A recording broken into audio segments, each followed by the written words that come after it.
Yes, Capital XTRA, what's going on? Robert Bruce in the building, homegrown, everything UK, Saturday 4 till 7 p.m. And you know we got to bring your favorites into the building. And sitting in front of me right now, I have two people that I can say legendary. If you understand what they've done in the scene, whether that be music, in the arts, in the film. One of the guys, you might recognize him from the big screen, the small screen. You might see him introducing Davido at the O2 Arena as well.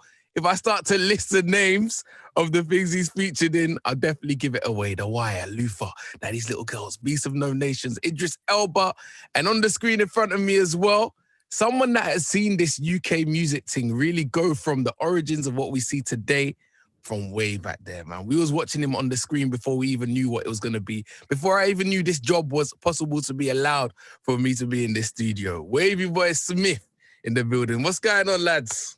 Yo, what's going on, Bruce? What's happening? How are you? What's happening? Where are you? Where is everyone?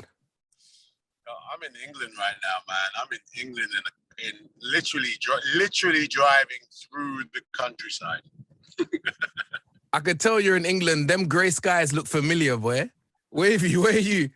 I'm in New York at the moment. Them ones, you know. Remember when we was kids? Just saying, I'm in New York at the moment was a big thing. Yeah. Bro, it's you know what? It's even still a big thing, but like, yeah, I'm in New York, just trying to vibes and getting some work done. You know how we do, always repping the 7 Dub name, 7 Wallace to the world and that. 7 Wallace in the building as well, of course. Yo, 7 walls. 7 walls, man. Wicked, man. Wavy said that he's in New York like he went corner shop or like he's gone from Dagenham to Stratford or something. You Go. know, Ask Big Bro where he's been in the last 6 months. I'm sure we'll realize that New York is nothing. Yeah, I got you. So we're on the video chat right now. Where does this relationship, friendship, working together start with the two of you? Yo, Wavy, can I go first? Yes, you can, Big Bro. Go for it. Listen, man, let me tell you, I'm going to go back because, look, Bruce, Mr. Bruce, you see my guy, I'm talking about the 90s, mid-90s, right? When, you know, I'm talking about anyone that remembers Fresh and Funky, you know what I mean? Anyone who remembers Coliseum on a Sunday, remembers that era. That's a time period, twice as nice, them times, all right? Now, those are all raves, but I'm just giving you a little snapshot of that time period when hip-hop was doing its thing and everyone was doing, you know what I mean, being UK hip-hop for real. They started to leave, you know what I mean, like trying to be American to just be UK. And I'm talking about record shops like, you know, Deal Real. I'm talking about Uptown Records, Red Records in Brixton, where they used to support UK artists. And any man that used to come in there with their own CD and they printed up and they've done their mixtape, right? They used to get respect. That's where I came across Biggs in that time period. And he and I have talked about this. I'm a big B.I.G. fan. Biggs is also a big flat fan. And we both connected on that. I was telling him, beating his ear up about, yo, man, I'm a big fan of you from back in the day.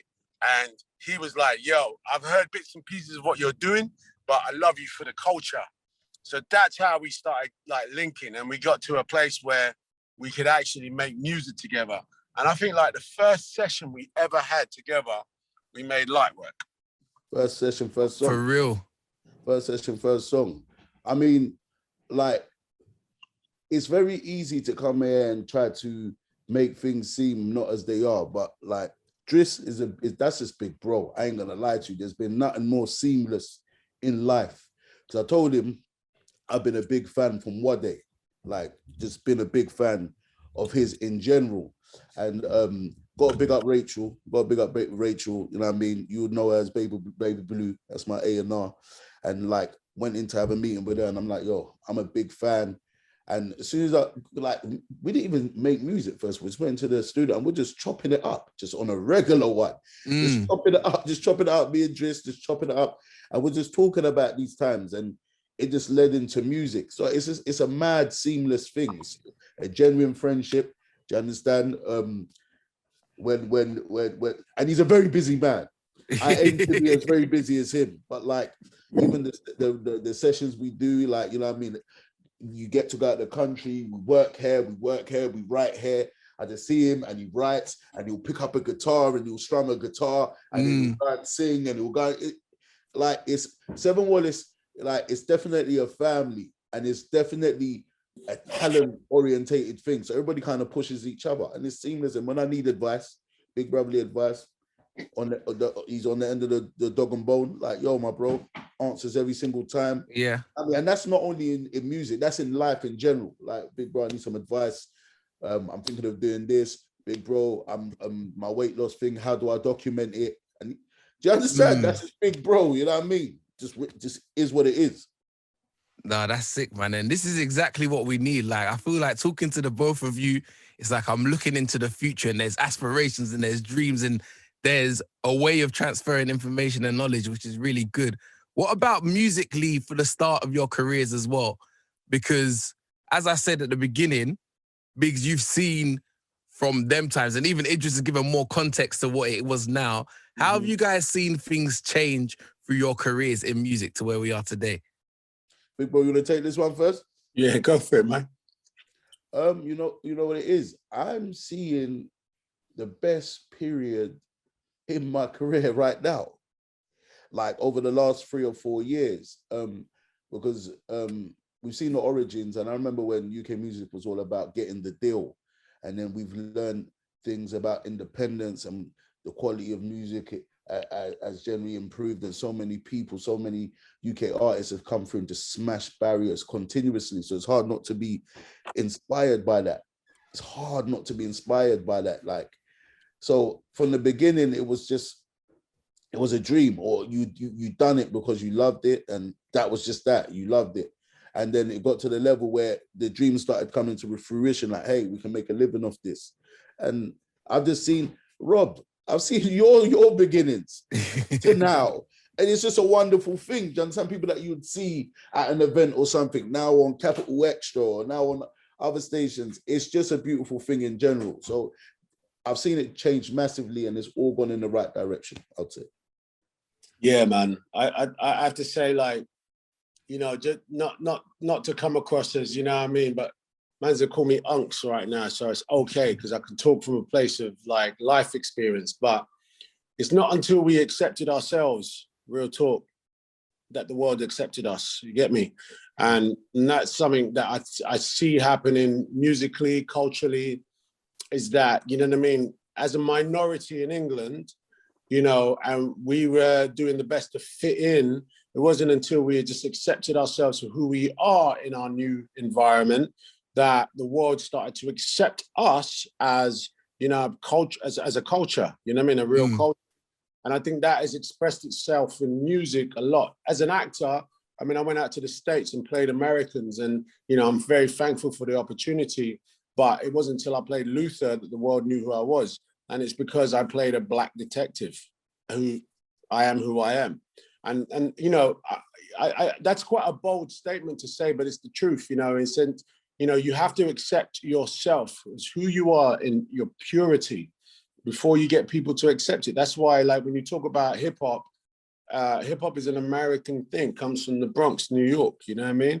And the rest of the world can say they're doing hip hop, but they're never going to do the Bronx, New York, because the Bronx had accepted who they were and put that out as the world. And that's how the world accepted them.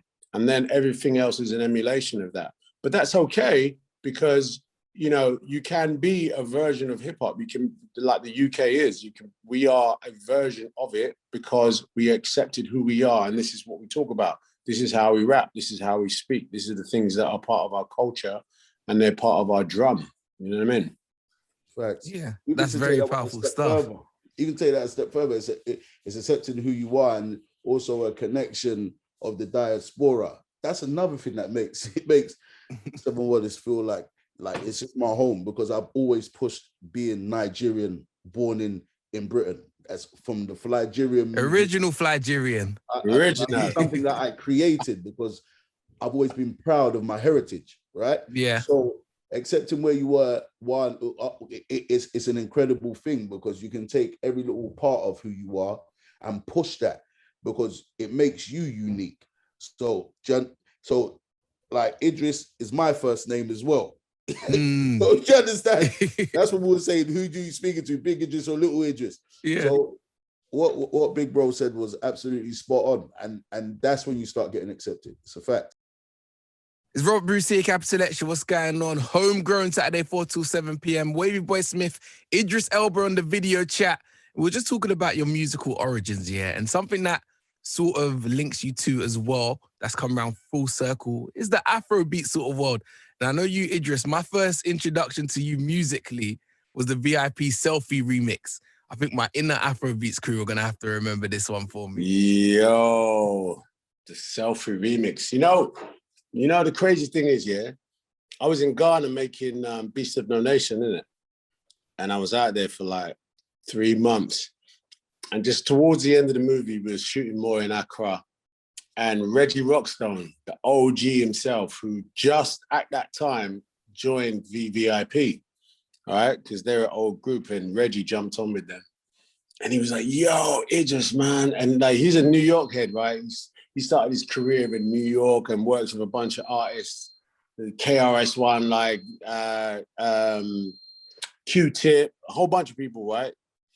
And then he was like, yo, and at the time he had heard the tune I did with the band, Confidential, where I had a verse on.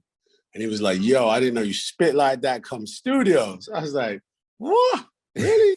Okay. And next time Selfie was a big tune in Ghana.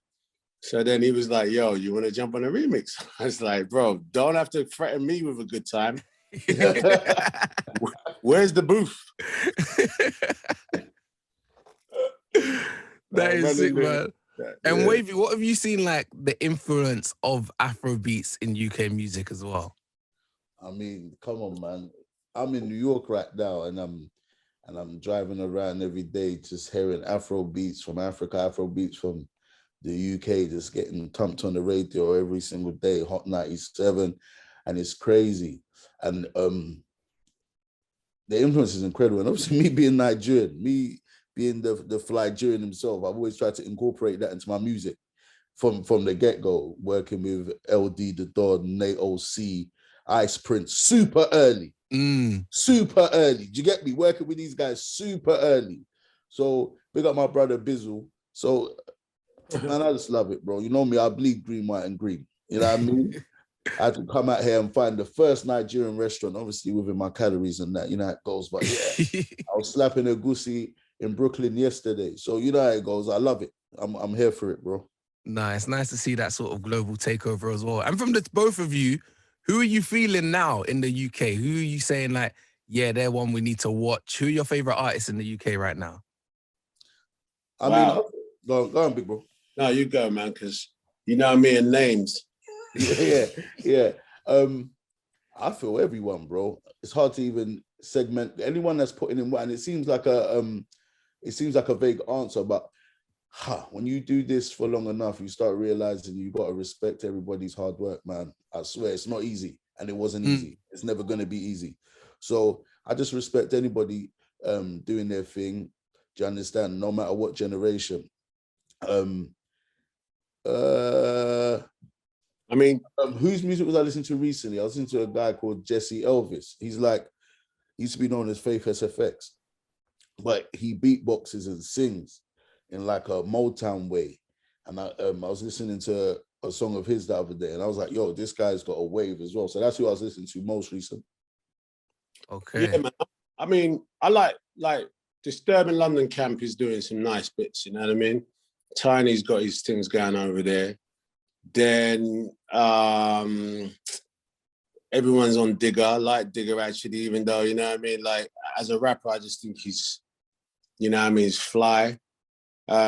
Dave, Fredo, and them, man, they're doing their thing, you know what I mean? Obviously, my brother Storms is like my nephew, you know what I mean? I'm a bit mad that them man, they're like, Chip's my guy too, so I hate that they've got beef. I hate that. But again, musically, both of them incredible. And just, you know what I mean? Like, as far as putting the work in, putting the work in, you know. So look, but for me, like a lot of the Nigerian artists as well, and Ghanaian artists, Sierra Leonean artists, people from Gabon killing it, James BKS, you know what I mean? Who's with this for a sec. IO Beats. IO Beats. Then Shay Lingo, you lot need to pick up to Shay, because personally, not just because he's signed to my label, but Shay is one of the nicest people, one of the nicest on the lyrics, and literally has got something to say. He has something to say, and people should listen. I remember like 2020 when Mans was marching, like Shay's record was bumping because people was like feeling what he had to say, and it's marching music, it's revolutionary music, a piece of the time. So listen, I'm excited for the UK right now, and even like collaborations where OGs like me and Biggs can get to stay current with music. That's the sign of the times. You get me? I'm not over here pretending to be a rapper. I just love making music. I just know this time wouldn't be available for us unless we just felt we were feeling ourselves the way we are right now. It's the source. Shout out Daniel Kalua. That's my guy out there with the awesome. big up. You get me? There's so much greatness in there. You know what? It feels incredible to just, you know what I mean? It's that's what I said. It's hard not to be inspired. Like there's so many people doing so many incredible things. It's hard not to be inspired right now. I'm not gonna lie to you. I'm hella inspired every day. Yes, Capital XTRA, what's going on? Robert Bruce in the building. Wavy Boy Smith, Idris Elba on the video chat. You guys have got one together. It's sounding very nice. And you know what? I'm going to do it backwards because, Wavy, I see you drop some name film references in the track. So before we get there, Big Idris, what film do people tend to, or what, like, from your acting world, do people tend to recognize you the most from? Because I was with my PT this morning. I said, yeah, Idris Elba's going to be in the interview. He was like, what, 4? And I was like, rah, so many different worlds that people know man from. What do you normally get? Or does it differ between locations? And I swear to God, it differs. It's a lot of Thor, a lot of Heimdall, of course, Stringer Bell, a lot of Stringer. A whole bunch of people that know me for Charles Minor, right? Charles Minor Office. For real? Yeah, there's a whole generation that only know me as Turn Up Charlie, and that's like a small sect of people, by the way. But I get Turn Up, and the main one is Luther. I hear you. I believe you as well. As we're waiting for Big Drish, you might as well tell me your experience of this song coming together. So you said this was the first session that you guys got in. You know what happened there? Like I said, of recent, it's probably been the most illustrious and successful time in my career, probably over the last 5 years. And there's been a lot of people that have played a part in that. So I can big up legends like Colin Basta, and I can just name a lot of people that have reached out and helped and recognized the talent. But I just left their situation, and I'd got offered another label situation, and then I hadn't seen Rachel, Baby Blue, for about 4 or 5 years, and we're good friends. So I managed to just, I think I saw her and we bumped into each other. We spoke on social media, and I said, heard she was working within music, and I trust her in it. So, let me play some joints.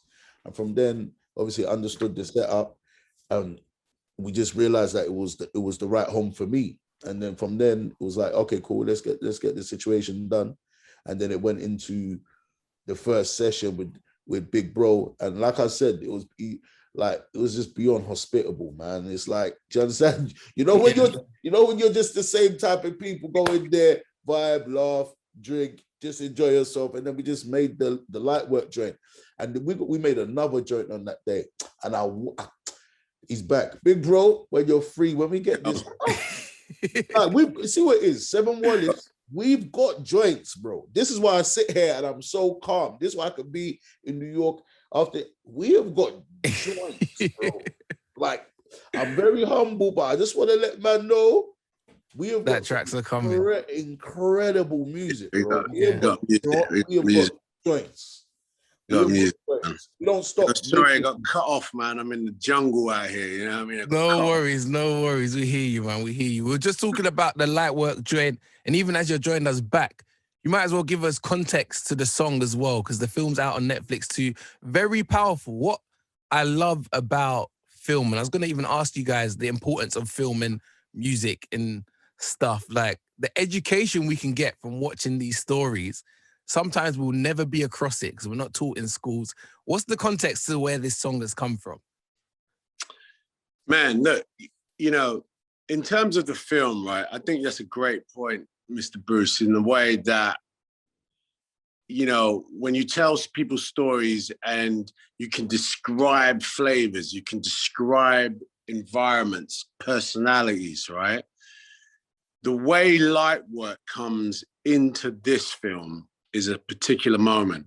This film is about a little nucleus in Philadelphia, which you and I may not recognize as our home, like, you know what I mean? Wherever we're from in London, but we will recognize the community. We will recognize the hierarchy. We will recognize that even though we don't have horses, you know, they've got horses and stables and the community get around them. We've got the corner, or we've got, you know what I mean, the barbershop, or we got wherever Mans used to hang out with before, you know what I mean? And that community used to congregate. That's a common truth, right? And light work, I remember the director saying to me, look, when Cole, who plays my son, actually Caleb plays my son, but his character's name's Cole, he wanted to mark the moment that he walks out of the stables and into a bumping, drug-infested spot in the film. I don't want to give no spoilers. But when he walks in, he wants the tune playing to be so like, there's no denying that this room is a hot spot right now. There's no denying that this room marks a moment of change for him. And that's where light work came in. Ayo on the beats, yeah. I remember the first session, I'll never forget. Did he get this one as well, yeah? That's Yeah. Ayo on the beats. You know, that's Ayo my partner in Ram. Wavy walks with a bag of beats, yo. Let me tell you, Wavy's not the kind of guy to walk into a session with nothing. I'm talking, man's coming like he's got dub plates, like real steel dub plates that he pulls out one by one. I lie? Yeah, I'm telling you, I always got beats on me. Always got beats. And so this is one of the first joints he played it. And as soon as you hear it, the first two notes, first two bars on it, you're like, wherever this is going, I'm in. Yeah. And we use that in the film. As soon as you walk into the party, that's what you're hearing. And you follow this journey with the Cole character. And I remember I said to the director, I've got a tune for this part, but the tune, anyway, just listen to it. Tell the backstory, big bro. Tell the backstory, Listen, big bro. we made this tune while I was making Hobbs and Shaw. Yeah. I said to him, yo, this Bricks character, I want to do a whole mixtape for Bricks. He was like, what? Nah, he's a film almanac. You know, Wavy knows a movie or two. You heard it. He just let us know, yeah. He let us know that he watches movies. So he was like, are you joking? Let's go. And he was encouraging me to speak as the character. He was like, nah, go for it. I started writing my bars. He was like, it wouldn't be sick if you was just playing this like as if you're Bricks. I was like, right, okay. Boom, started writing. Made the tune, and we never put the mixtape back. In fact, we made like 3 or 4 tunes that day, and one of them ended up on the soundtrack. It was a way more commercial tune, and it ended up in the film too. But this song, we just found out going, well, this is a bump, but it don't work for the film. So I played it to the director of Concrete and was like, yeah, just listen to this. Now, clearly he wasn't listening to lyrics or nothing. And I don't, Ricky, big up Ricky, no disrespect, but that man, the music supervisor was like, this is a bump.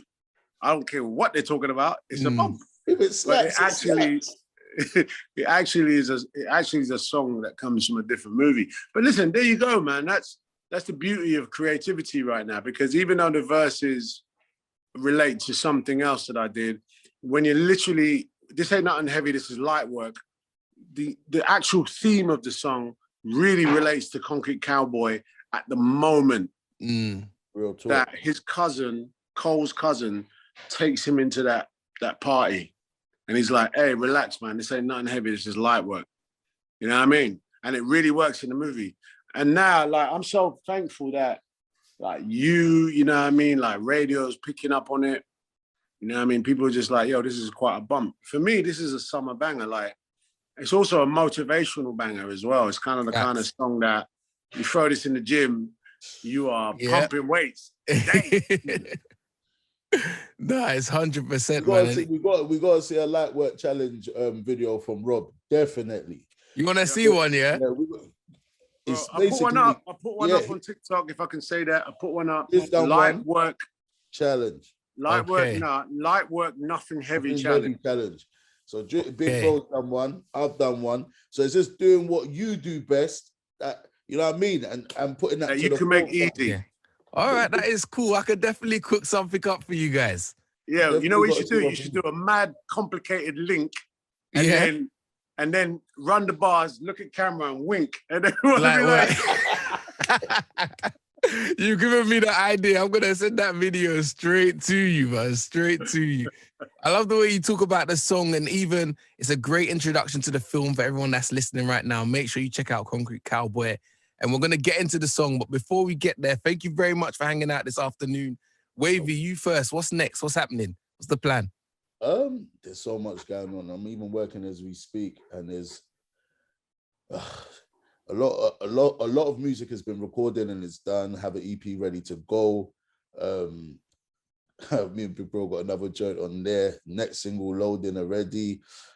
A lot of writing sessions. My weight loss documentary. I could go on forever. So there's loads of stuff going on at the moment. Stuff plugged in. Just putting it out there. Wavy don't know about the Watch the Drones EP that me and him's doing. You see? It's like, it's like Watch the Drone. See, the craziest thing is, let me make you laugh. The way I put Big Bro on the spot, for because me and Turkish, the Cypher, we've got a little hip-hop group on the side. It's kind of like a Run the Jewels thing called the Jooks. And then I wanted to get Big Bro on something called Lost in Powers. So we kind of do a thing where, yo, there you go. Let me get that before the end of the I keep you on your toes. Go and stream Lost in Powers. Tomorrow, he would have given me 5 beats about Watch the Drones. He's like, Watch the Drones, yeah? Is that what you want to do? Let's go. There you go. And the verse he came back with, the tweets that I was saying, yo, Idris is blacking out. Yo, he's got crazy on this track. Oh, he sounds wavy on this track. He was talking it's incredible artist. You got a Big Bro, you got to talk it up, man. Incredible artist, you know. Don't let him be shy, innit? Don't let him be shy. It ain't that. Listen, I named my label after Seven Wallace, after an address that I lived in. And I consider myself a doorway. I do not consider myself the house. I consider myself a doorway. I do not consider myself an artist. I consider myself a doorway because as much as I love the artistry, I respect people that make a living from it, that carve their space from it. For me, I do it because of the passion and love. And if I can open Seven Wallace door for mans like Wavy, mans like Shay, you know what I mean? Any artist that's like, hey, I've got a vision, that's how I see myself. Okay. I'll say that. I ain't here to be the best rapper or, you know, I'm going to get called Unks and OG all day long. But I do know that I put my passion into it. There's not a bar out there that I haven't thought about before I say it. But the truth of the matter is I consider myself a doorway. And that's what Seven Wallace stands for. That is very powerful, man. I don't even like to name drop, but Jay-Z himself has approved of Big Bro's lyrics. So for what he has, I don't know what else to say. I think in conclusion, you see, that's Jigger. That's Jigger. I went past Marcy the other day. That's Jigger, approved. So, you know, you might have heard of him, you know. Like, you might Trust me. You know? You might have heard of him. Like, we're gonna get into the song, Mr. Idris Elba, yourself as well. What's happening next? I'm hearing people talk about a Luther film. I'm seeing certain man dropping James Bond in their lyrics as well. Tell me something. Tell me something. Nothing like that, man. Nah, listen, a Luther film is definitely coming. I'm very excited about that. You know, it's been for the fans that have watched 5 seasons of Luther. You know, I owe it to them to take it to the next level, and that's where a film comes in. And I know the rumors about Bond have always, you know, chased me. And listen, my mum, my poor mum, she's like, one day you're going to get it. Don't mind them. Don't mind them. I'm like, no. I was like, Mum, it's all right, man. I'm good. I've got Luther. But I'm definitely doing that. You know, the Suicide Squad's coming out this year. That's a great look. You know, I'm really excited about that. Shout out to James Gunn, who directed that, and that whole team. And then look, man, I'm definitely doing more music. Like I've got a tune that is coming that I think is going to be the biggest tune of the summer. Just putting it out. Wow. Just saying. And I'm just having fun with the creativity. I'm definitely, like I said, you know, 7 Wallace is a doorway. I'm putting it out there right now on Capital XTRA, on Mr. Bruce's show. I'm looking for artists. If you feel like you've got a vision and you feel like, you know, you need a place where you don't need to be told what to do, you just need some guidance, 7 Wallace is about you. All right? That's what I'm saying. Say no more. Thank you very much for hanging out this afternoon.